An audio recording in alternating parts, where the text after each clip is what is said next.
I just had to let you know you're.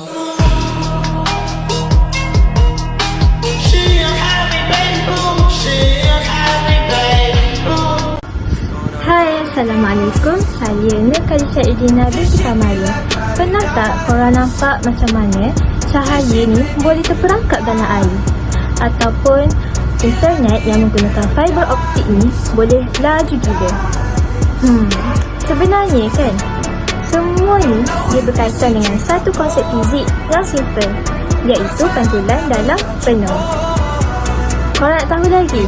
Jom saya terangkan lagi bagi korang lebih faham.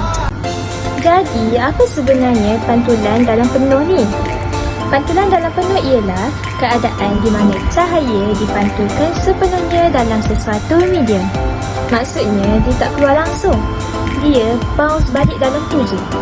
Benda ni berlaku bila cahaya bergerak dari medium lebih tumpat ke kurang tumpat, dan sudut dia lebih besar daripada satu sudut khas yang dipanggil sudut genting. Okey, bayangkan macam ni je. Biasanya bila cahaya bergerak dari air ke udara, dia akan membelok. Kita panggil pembiasan. Contoh paling senang, korang letak pensel dalam air, nampak macam bengkok kan? Tu pembiasan. Sekarang kita besarkan sudut cahaya tu sikit demi sikit, sampai satu tahap cahaya tu akan bergerak sepanjang permukaan je. Itulah yang dipanggilkan sudut genting. Tapi kalau sudut tu lagi besar daripada sudut genting, cahaya tak keluar dah. Dia akan dipantulkan sepenuhnya dalam medium tu. Itu pula yang dinamakan pantulan dalam penuh. Jom kita tengok demo simple. Kalau korang ada satu gelas air dan satu flashlight, korang boleh cuba suluh dari tepi. Mula-mula cahaya akan keluar, tapi bila ubah sudut, korang boleh nampak cahaya tu macam reflect balik dalam air. Kalau nak lagi cool, boleh guna botol air dan suluh cahaya ikut aliran air. Cahaya tu akan ikut bentuk air sebab dia terperangkap dalam tu. Jadi, kenapa benda ni penting? First thing first, fiber optik. Internet kita guna cahaya untuk hantar data, dan cahaya tu bergerak dalam kabel sebab pantulan dalam penuh. Second, perubatan.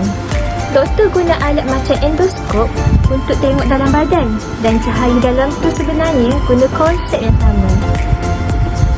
Dan yang terakhir, last, berlian. Mesti korang pelik kan, macam mana berlian ni dia boleh berkilau sangat?